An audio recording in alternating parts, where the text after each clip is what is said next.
Na minha opinião, Pablo Escobar foi provavelmente o pior criminoso do século XXI. Ele matou milhares de pessoas, comprou juízes, comprou a polícia. Ele era um indivíduo que manipulava um país inteiro. Ele tinha bilhões de dólares e um exército próprio.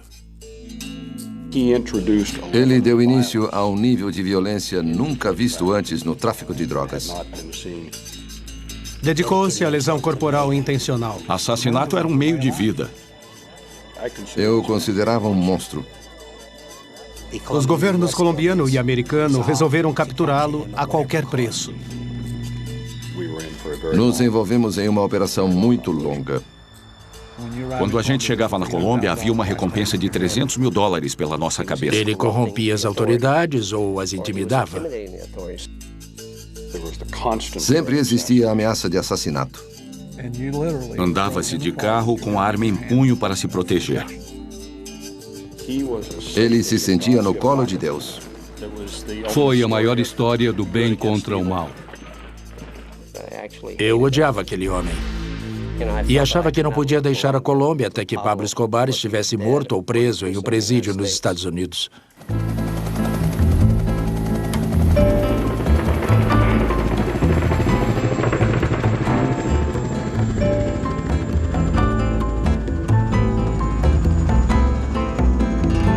Guerreiros Secretos.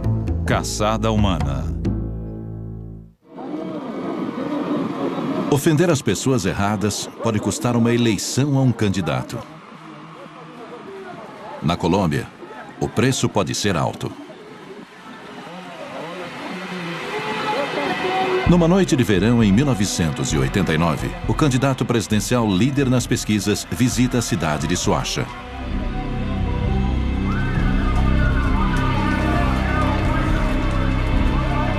No tempo que dura um aperto de mão ou um beijo em um bebê, a campanha termina de repente.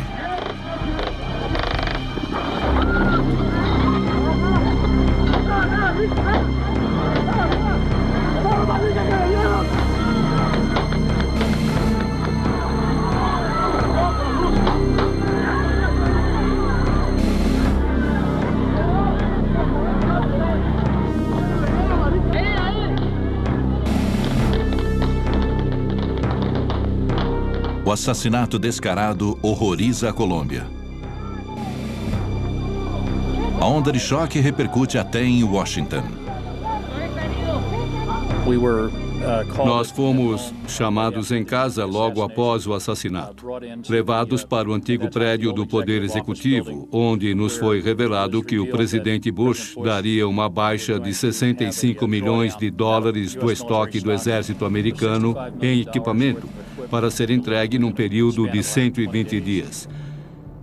Isso era uma escala colossal. O precedente mais próximo disso, na época, foi a ajuda feita ao Estado de Israel em 1973. Todo este armamento tem como alvo um homem: Pablo Escobar. Ele foi responsável pela grande maioria da cocaína no mundo, não apenas nos Estados Unidos. Ele era o traficante mais desprezível, o criminoso mais desprezível do século. Joe Toft foi contratado para uma viagem de 3 anos como chefe da Agência Federal Americana de Controle de Drogas na Colômbia. Ele acabou ficando 7 anos. Escobar foi uma pessoa fácil de odiar. Eu nunca fui de sentir ódio, mas chegou um ponto na Colômbia em que eu realmente odiava aquele homem. Eu odiava Pablo Escobar.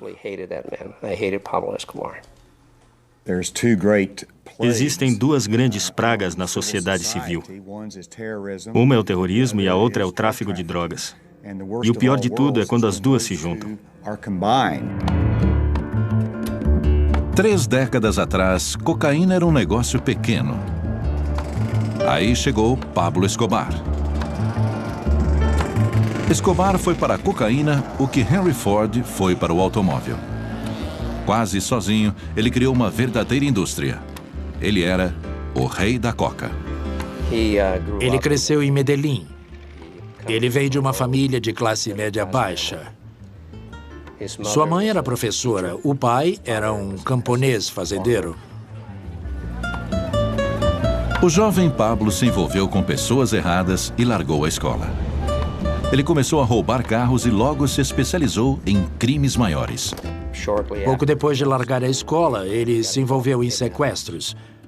Mais tarde, ele se envolveu de forma mínima no tráfico de maconha. Nos anos 1970, Escobar mudou de carreira para uma indústria nova que exportava seus produtos para os Estados Unidos. Os empreendedores por trás dele foram os chilenos. Como todos sabem, no início dos anos 70, houve uma mudança política no Chile, governo militar e tal. E o crime organizado foi por fim eliminado daquele país da noite para o dia.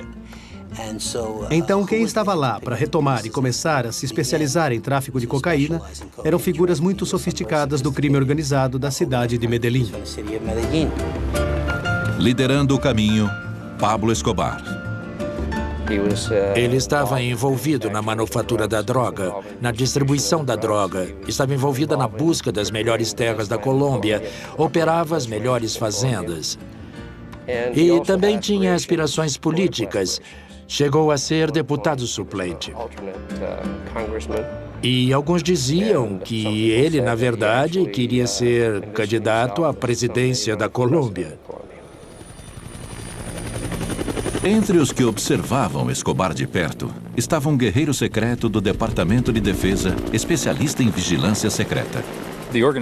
A organização consistia de uma série de cultivadores de coca com os quais estreitamos contato no Peru e na Bolívia. Eles cultivavam a folha de coca, que seria transformada através de um processamento muito bruto em uma pasta, que seguia então para a Colômbia para ser refinada em cocaína processada em escala industrial em laboratórios florestais enormes. E depois transportada principalmente via aérea para o mercado internacional. Ela ia para o norte, por exemplo, para o México, para entrar nos Estados Unidos ou para as ilhas do Caribe. Quando Pablo Escobar iniciou o negócio ilícito, lhe saiu a... Quando Pablo Escobar começou, surgiu uma organização concorrente, o que nós chamamos hoje de Cartel de Cali. Eles perceberam que a demanda do mercado americano para a cocaína era tão grande que decidiram dividir o mercado entre eles. Escobar escolheu os melhores pontos de entrada e ele começou a abastecer a Flórida, começando por Miami. Depois, usando as conexões mexicanas, partiu para a costa oeste. A Califórnia, em particular, foi inundada com cocaína. Enquanto isso, o cartel de Cali se concentrava mais no Nordeste. No início dos anos 80, quando a epidemia de crack explodiu no cenário americano, os cartéis eram capazes de enviar centenas de quilos, se não toneladas de cocaína, em aeronaves particulares, aviões cargueiros, etc. Nos anos 1980, os Estados Unidos foram inundados com drogas baratas colombianas. Quando o hábito de bater uma carreira pegou, a cocaína seguiu de vento em popa. Cheirar cocaína se torna um passatempo da classe média. Esquinas se tornaram mercados de drogas. 70% de todos os crimes são relacionados a drogas, por isso o impacto que elas têm sobre a economia. Alarmado pela calamidade das drogas, em 1986, o presidente Reagan assina a Diretriz de Segurança Nacional 221, altamente confidencial, classificando o tráfico de drogas como uma ameaça à segurança nacional. É a polícia, no chão, no chão!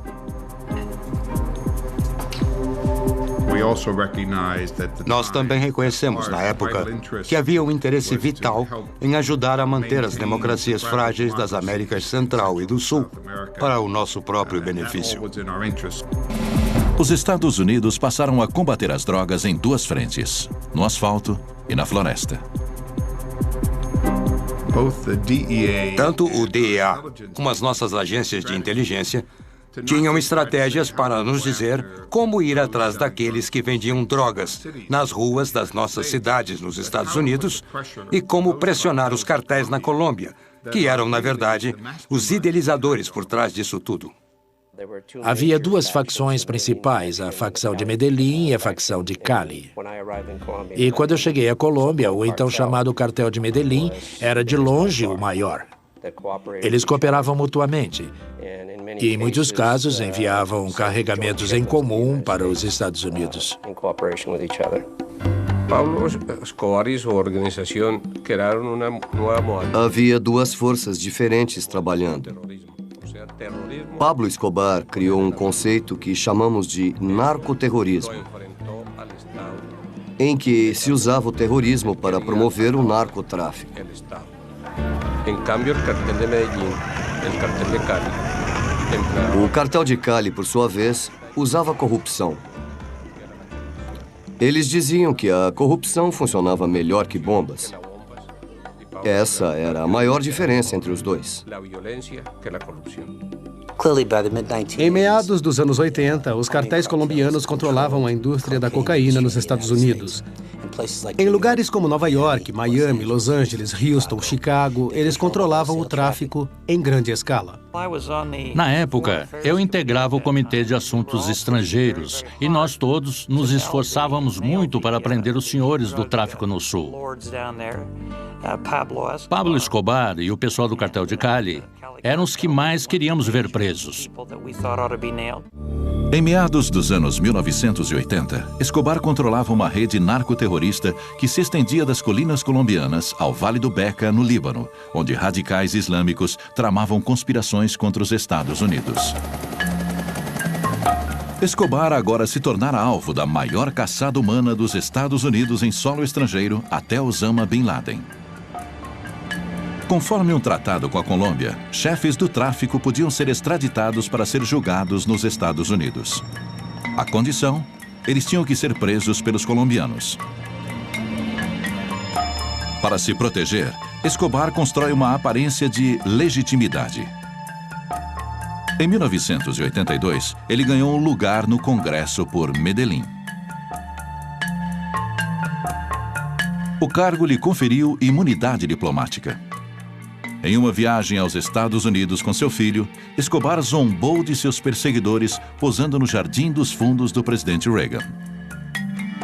Como um lorde medieval, Escobar esculpiu seu próprio feudo dentro de Medellín. Ele incluiu milhares de camponeses na sua folha de pagamento. Construiu campos de futebol, escolas e até igrejas. Ele era um filântropo do povo daquela área, então muita gente tentava protegê-lo. Ele conseguia se fazer de Robin Hood, uma pessoa que lutava pela Colômbia, que estava engajada em ajudar os pobres. E todas as atrocidades que ele fazia era por este motivo em particular. Ele era um ótimo relações públicas. Era muito bem sucedido entre os pobres desesperados de Medellín e de outros lugares da Colômbia. Apoiado por um exército de assassinos, Escobar cria um empreendimento criminoso para competir com a máfia. Todos os traficantes em Medellín agora pagam a Escobar uma cota de seus lucros.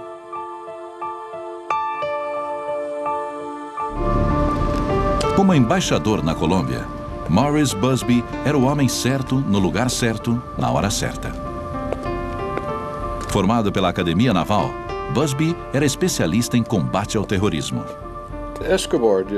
Escobar fez coisas horríveis para intimidar o governo e a polícia. Ele oferecia um prêmio pela morte de policiais. E na Colômbia, de vez em quando, eles usavam estudantes do ensino médio para policiar o tráfico como assistentes da polícia. Eles passavam e atiravam nesses jovens para ganhar 40 ou 50 dólares. Ele descamba para o lado do terrorismo. Começa a explodir shopping centers, começa a atacar de emboscada comboios policiais, começa a matar pessoas indiscriminadamente. Eu fui a mais funerais na Colômbia no período de 1 ano que a maioria das pessoas vai durante a vida. Havia pessoas lutando nesta guerra na qual eu estava envolvido, a guerra contra as drogas. Elas chegavam lá e eram mortas por Escobar. E a esta altura, os governos colombiano e americano resolveram capturá-lo a qualquer preço. Minha obsessão com Pablo Escobar era inédita para mim. Eu achava que não podia deixar a Colômbia até que Pablo estivesse morto ou preso em um presídio nos Estados Unidos. Nos anos 1980, o homem mais poderoso da Colômbia era um bandido. O chefão das drogas, Pablo Escobar, só tinha um medo: ser extraditado para os Estados Unidos, onde não conseguiria escapar da lei. Por volta de 1984-1985, o governo colombiano começou a considerar a extradição desses traficantes para os Estados Unidos. Escobar tenta evitar problemas com suborno. Quando o incentivo não surte efeito, ele recorre à punição. Um fato importante ocorrido na ocasião em que eles estavam considerando a questão da extradição foi o assassinato do ministro da Justiça favorável à extradição. O homem chamado Rodrigo Lara Bonilla foi assassinado em sua limusine. Ele era uma figura muito carismática. Não demorou muito, um contato muito importante da DEA na Colômbia, um coronel chamado Jaime Ramírez, também foi assassinado em um crime particularmente cruel. Ele foi morto no próprio carro, em companhia da família. Eu acho que esse foi um dos períodos que cristalizou não apenas a atenção colombiana aos cartéis, mas também a atenção americana a esses cartéis. Então, no final dos anos 80, o governo americano já estava tentando implantar programas concentrados nos cartéis, enquanto esta extradição estava em andamento. No final dos anos 1980, o DEA criou o programa Chefe da Droga, tomando como exemplo a estratégia do FBI para desmanchar a máfia. Uma família de cada vez. Isso também implicou em mais recursos e pessoal, atacando a infraestrutura, o transporte, a lavagem de dinheiro, a capacidade de produção, como eles compravam produtos químicos e assim por diante. Foi um plano muito bem articulado, não apenas para chamar a atenção para o indivíduo, mas também para toda a organização, para as pessoas que movimentavam o dinheiro. O plano do chefão tinha 2 inconvenientes. Dependia dos colombianos para realizá-lo e de Escobar não interferir. Ele dificultou muito as nossas operações porque ele ou corrompia ou intimidava as autoridades. Era muito difícil convencer pessoas a fazer as coisas que nós não poderíamos fazer por não termos nenhum poder policial na Colômbia. Enquanto Escobar combate a extradição, suas táticas se tornam brutais. Em agosto de 1989, seus assassinos de aluguel comparecem a um comício político em Soacha. Diante de milhares de pessoas, o candidato presidencial Luiz Galán é assassinado. O crime de Galán foi ser incorruptível.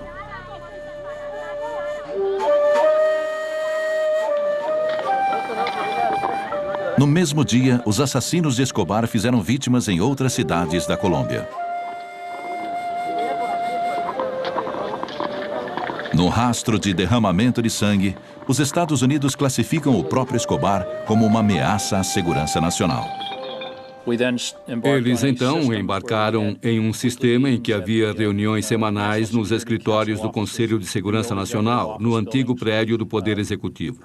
Presentes nessas reuniões estavam os representantes do Departamento de Defesa, pessoas do Comitê dos Chefes do Estado-Maior, do Conselho de Segurança Nacional, do FBI, do DEA e da CIA. Uma das tarefas do DEA era recrutar informantes dentro da organização de Escobar. Os informantes que nós estávamos recrutando não estavam todos na Colômbia, mas nós tínhamos informantes nos Estados Unidos e em outros países fornecendo informações sobre o paradeiro de Escobar e a organização dele. À medida que os guerreiros secretos chegam ao rastro do senhor da droga, Escobar compra sua saída da cadeia. Viciada no dinheiro do rei da coca e com medo de seus capangas, a Assembleia Colombiana vota na ilegalidade da extradição.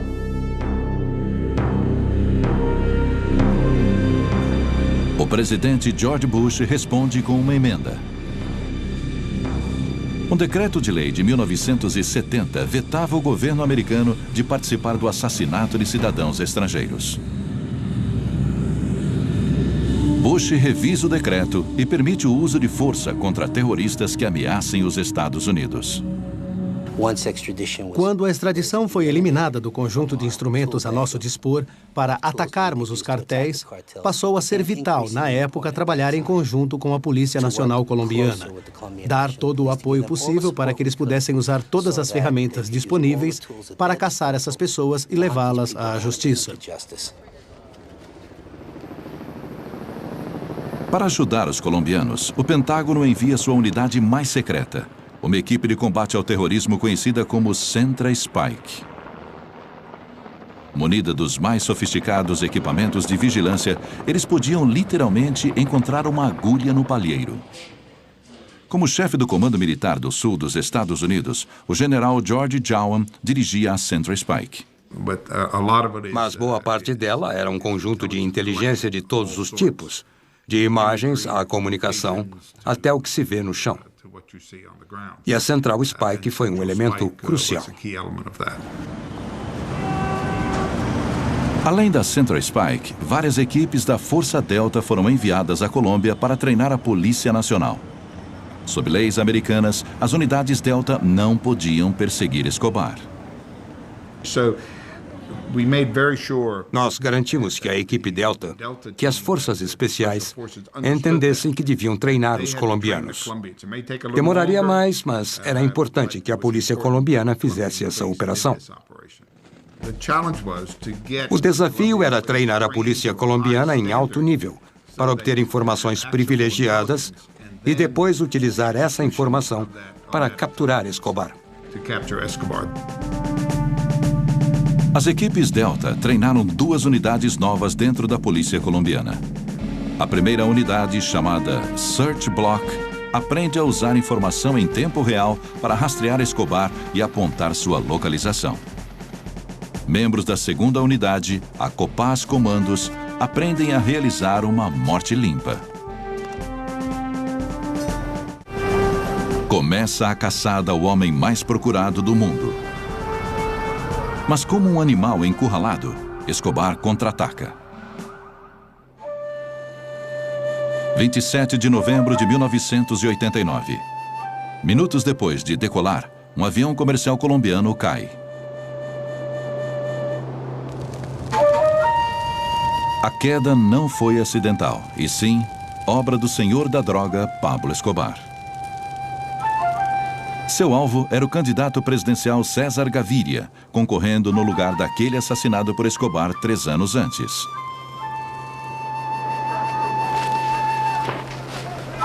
Mas Escobar estava mal informado. Gaviria não estava no avião.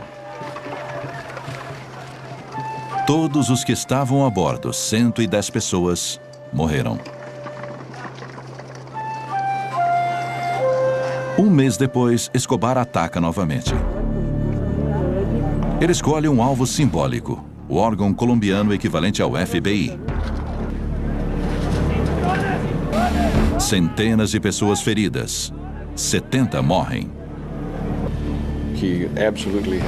Ele não hesitava em matar seus inimigos, suas famílias. Era capaz de fazer isso usando puro terror.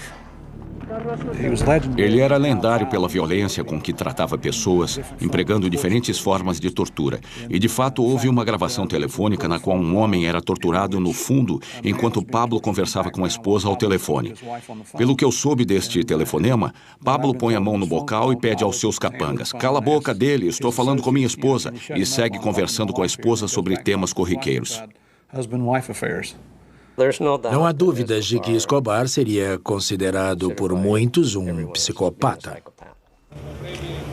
2 meses depois do atentado à sua vida, César Gaviria é eleito presidente.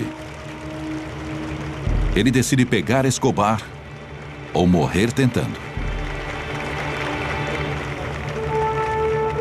No verão seguinte, informações cruciais da Central Spike permitem que tropas colombianas contra-ataquem. A Search Block localiza o primo de Escobar, um manda-chuva de seu cartel.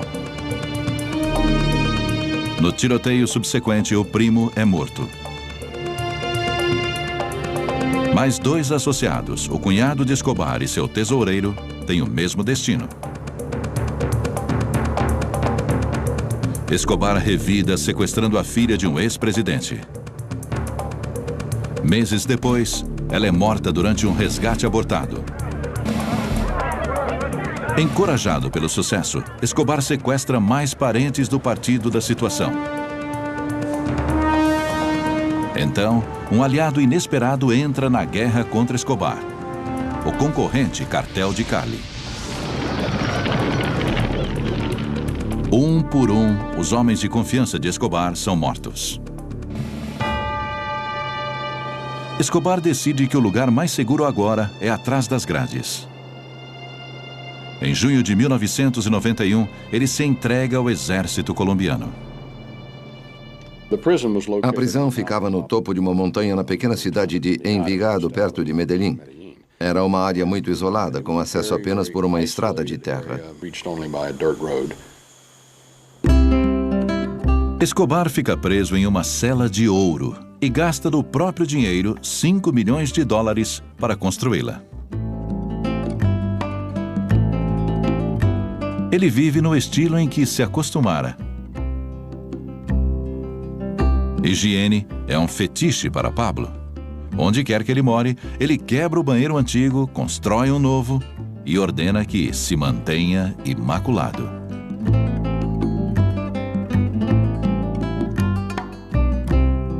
Ele zomba da polícia, levando drogas e prostitutas para a prisão. Ele construiu uma discoteca dentro da prisão, assim podia entreter os funcionários e os convidados. Era uma grande farsa. As festas de arromba de Escobar insultavam os americanos na Colômbia.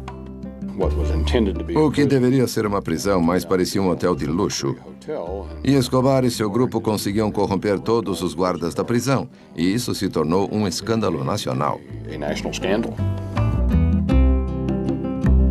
Ostentando sua imagem de bandido, Escobar posou para fotos como o chefe da máfia Al Capone e o herói folclórico mexicano Pancho Villa.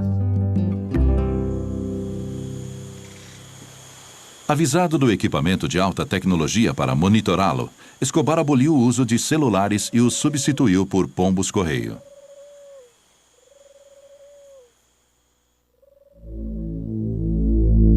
No cúmulo da audácia, Escobar reuniu um arsenal para seus homens de confiança. Na verdade, a polícia foi banida de uma certa distância da prisão. E basicamente não era uma prisão, era uma situação em que ele deixava a prisão quando queria. Ele conduzia negócios da prisão. Os negócios eram os de sempre. Mergulhado em arrogância, Escobar agora foi longe demais, mesmo para o governo colombiano. Sabendo que 2 de seus auxiliares estavam roubando milhões de dólares, Escobar os chamou até sua prisão. E, segundo consta, ele os matou pendurando-os de cabeça para baixo sobre uma fogueira. No golpe de misericórdia, Escobar matou os irmãos da vítima usando tropas do governo.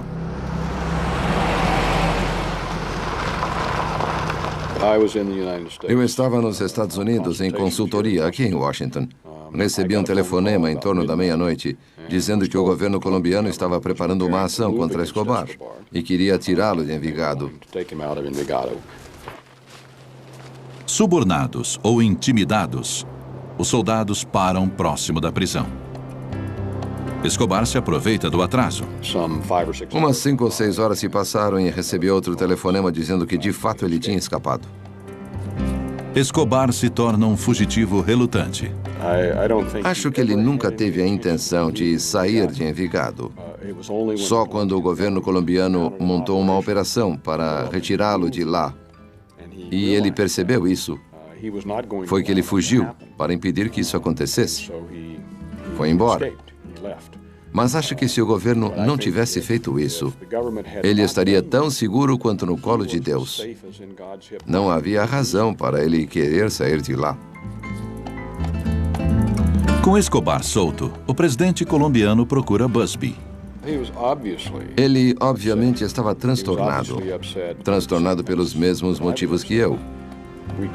Conversamos sobre isso e ele deixou claro que gostaria da ajuda americana.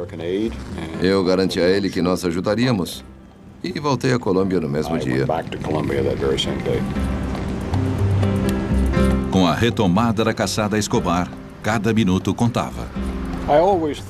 Eu achava que quanto antes nós pudéssemos procurá-lo, maior a chance de localizá-lo, porque ele não havia planejado sua fuga e ainda não tinha tido tempo de contatar seu pessoal e montar as defesas que ele mais tarde providenciaria para se proteger.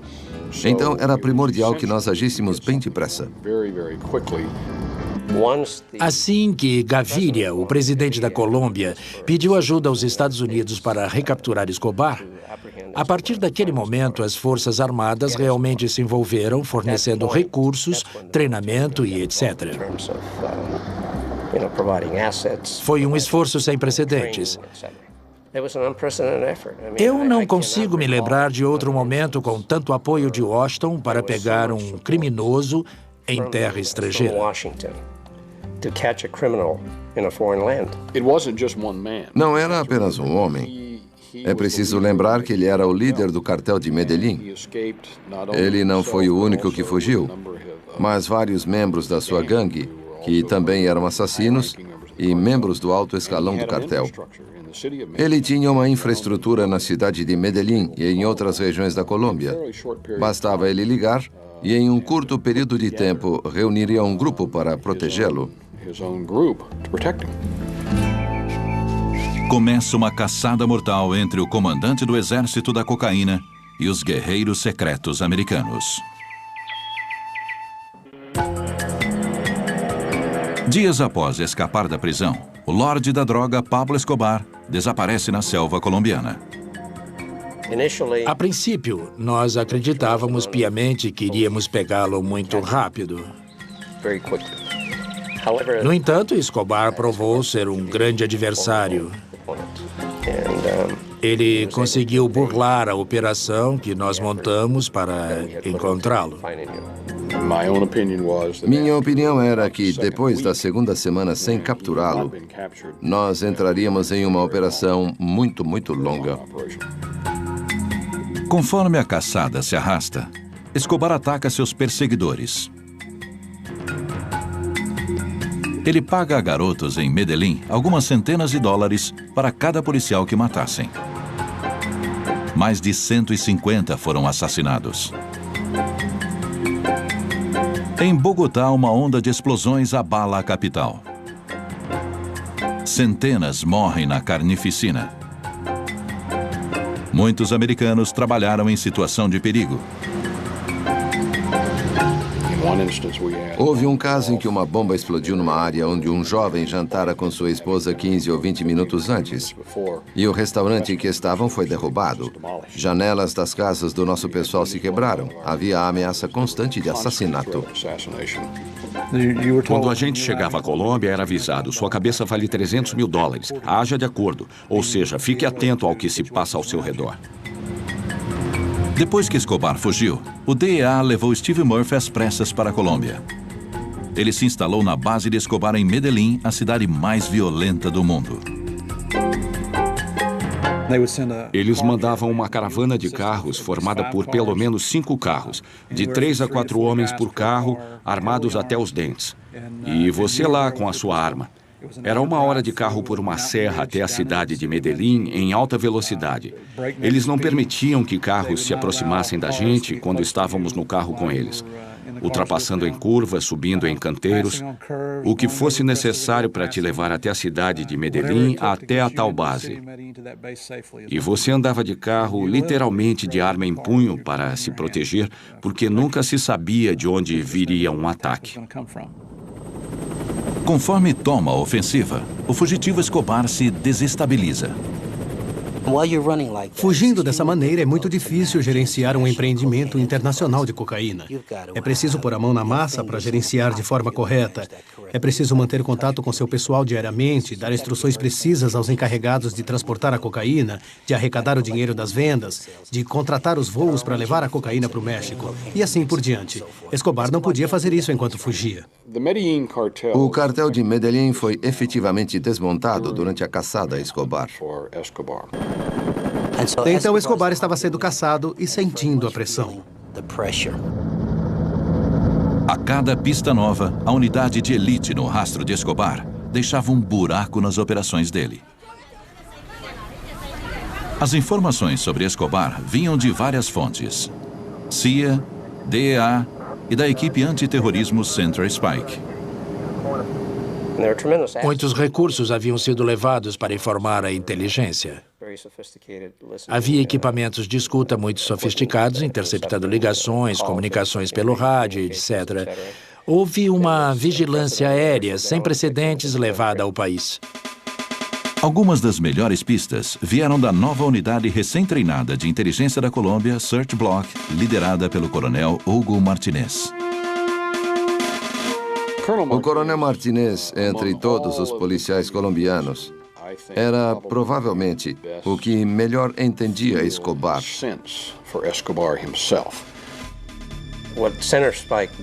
O que a Central Spike fez foi aumentar tremendamente a nossa habilidade de monitorar as conversas entre Escobar e o seu grupo.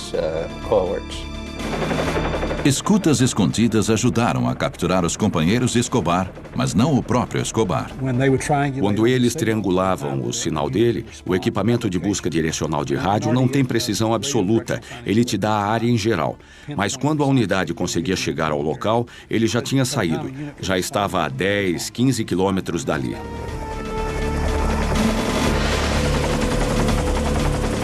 De repente, a mina de ouro de informações acaba.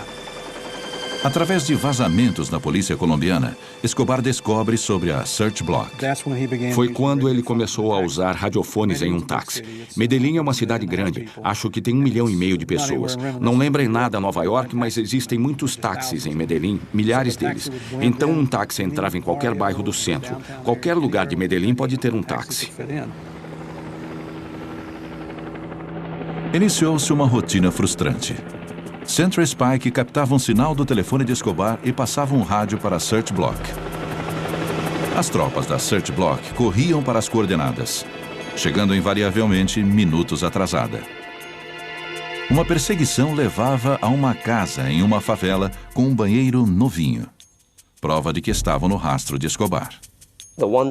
O que se revelou durante a perseguição a Pablo Escobar é que ele tinha uma fraqueza. Seu calcanhar de Aquiles era a família. Ele estava trabalhando para tirar a família do país. Num voo da Lufthansa saindo de Bogotá, nós descobrimos através da Polícia Nacional da Colômbia e nós providenciamos pelo menos um agente e 2 policiais colombianos para embarcar no mesmo voo à paisana. O objetivo era só observar a atividade deles e ver se estavam se juntando a outras pessoas no avião para ver com quem eles se encontrariam quando chegassem à Alemanha. Eu estava convencido, e acho que a maioria das pessoas também, de que ele queria a família fora do país porque estava preparando um voo para a morte. E com a família longe, nós iríamos ver muito mais explosões de bombas, muito mais assassinatos, que essa era nitidamente a intenção dele. Através de canais diplomáticos, o embaixador Busby fez contato com oficiais alemães na Colômbia e depois eles voltaram para seu país natal e por fim tiveram acesso negado para a Alemanha. Forçada a voltar para a Colômbia, a família de Escobar foi detida pela polícia. Quando a família voltou à Colômbia, ele enlouqueceu. Ele não suportava a ideia do governo colombiano manter seus familiares sob prisão preventiva. Eles ficaram em um motel em Bogotá e ele começou a ligar para a família. Ele deixou de ser cuidadoso em relação aos telefonemas. Ele ligava para o palácio exigindo falar com o presidente. No passado, ele se mudava o tempo todo, anulando nossos esforços, nossos recursos preparados para rastreá-lo. Essa, sem dúvida, foi sua derrocada. Acho que, no fundo, ele sabia que o governo conseguia rastrear aqueles telefonemas. Nós chegamos muito perto dele nos 2 ou 3 dias anteriores, e eu estava convencido de que era uma questão de tempo. Um aliado meu veio correndo contar que os colombianos tinham ligado, dizendo que o haviam encontrado. E o que aconteceu foi quase mais estranho do que a ficção. Com a maioria de seus auxiliares mortos ou presos, Escobar recrutou o filho para ajudá-lo a dirigir o cartel. O filho do coronel Martinez, que era o chefe das operações de busca por Escobar, também trabalhava no grupo da polícia. E foi, de fato, o jovem Martinez que encontrou Escobar no momento em que Pablo Escobar conversava com o filho dele. Naquele dia, em dezembro de 1993, quando eles finalmente localizaram Pablo Escobar em Las Américas, um bairro da cidade de Medellín, eu estava na base policial. Eu estava no alojamento e vi muita movimentação perto da sala do coronel Martinez. Eu fui até a sala do coronel para ver o que estava acontecendo e havia alguns tenentes coronéis por lá e eu perguntei a um deles: "O que está acontecendo? Está tumultuado. Com certeza tem alguma coisa acontecendo." E ele me confidenciou: "Eles acham que localizaram Escobar." Então eu continuei ouvindo. Coronel Martinez estava ao telefone falando com o filho, Tenente Martinez, e eu só estava ouvindo um lado da conversa. Mas deu para ouvir o Coronel Martinez mandando o filho invadir o lugar que os reforços estavam a caminho. "Não recue." E o que eu soube mais tarde foi que o Tenente Martinez queria recuar e esperar os reforços chegarem. Obviamente porque ele estaria enfrentando o traficante de drogas mais violento do mundo. Pablo Escobar estava encurralado, mas não capturado.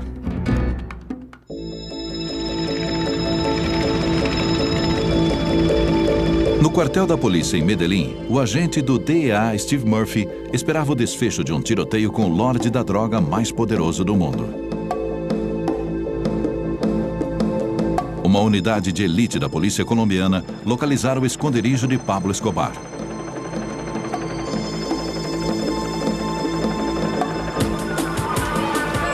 Com todas as rotas de fuga vigiadas, começou o abate.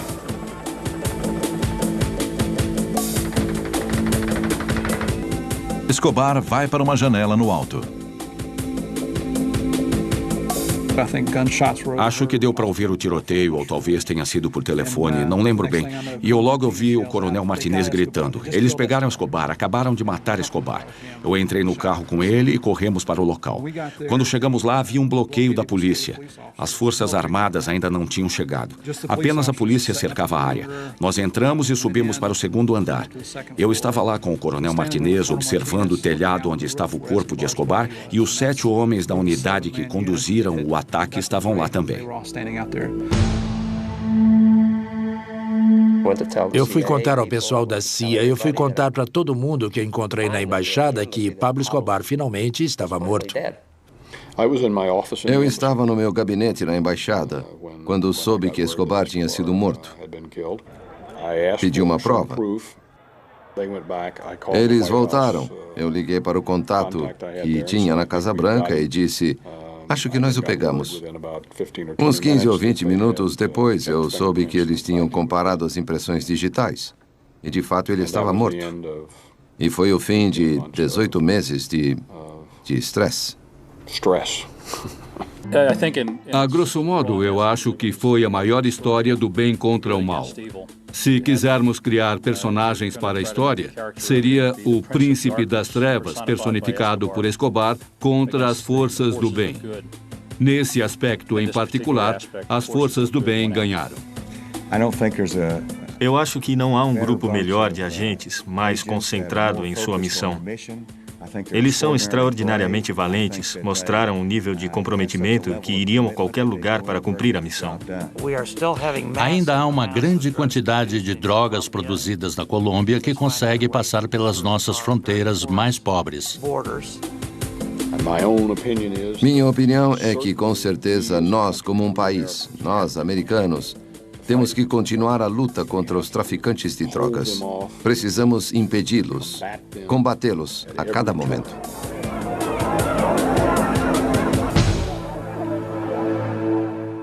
Dedicado à memória de Maria Eugênia Delgado Sanches. Versão brasileira DPN Santos.